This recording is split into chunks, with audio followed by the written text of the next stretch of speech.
ఎన్నో సంవత్సరాల నుంచి నేను ధ్యానం చేస్తున్నాను, పూజలు చేస్తున్నాను, మహాత్ములు ఇచ్చినట్టు మంత్రాన్ని కూడా తరింప చేసుకుంటున్నాను. అయినా సరే నాకు భగవంతుడి తాలూకు దర్శనం అనేది లేదు అని అంటే అది పిచ్చ. భగవంతుడి దర్శనం లేకపోవడమే రోజుకు ఎంతమందిని దర్శిస్తా ఉన్నావు? ఈ విశ్వ ప్రపంచంలో చరాచర బ్రహ్మాండ తత్వం అంతా కూడా పరమాత్మే కదా.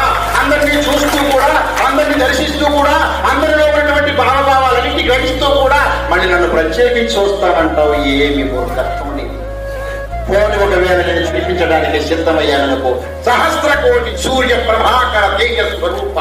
సహస్ర కోటి అంటే 1000 కోట్లు ఆ యొక్క సూర్య భగవానుడు సమానమైన తేజస్సు ఉన్నటువంటి పరమాత్మను మనము ఆయన సాక్షాత్ వస్తే దర్శించగలమా? చెప్పండి. అందుకే దయామయుడు అతను. దయామయుడు కనుకే మహాత్ముల ద్వారా, యోగుల ద్వారా, పెద్దల ద్వారా అన్నలాగా, తమ్ముడులాగా, బంధువులాగా, చుట్టంలాగా, గురువులాగా వచ్చి మన దర్శనమిస్తున్నా మనం పట్టుకోలేకపోతున్నాం. మనం అంకిత భావంతో అడిగితే తప్పకుండా వచ్చి తీరుతాం. మనం ఎప్పుడూ ఆ ఇష్టమైన కాళ్ళ దేవుడిని చూస్తున్నాం.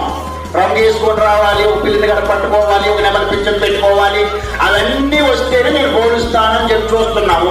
సరే అప్పుడే అలాగే వచ్చాడు అనుకోండి, బాబు ఈ మధ్యన పంటలుగా తవ్వలేదు కదా, నువ్వు ఎప్పుడు నుంచి వచ్చావు వ్యాసం వేసుకొని అంటామండి. అందుకేంటంటే అవ్యక్త స్వరూపంతో ఆయన వస్తా ఉన్నాడు. అవ్యక్త స్వరూపంతో వస్తే మనము గ్రహించుకోలేకపోతున్నాము.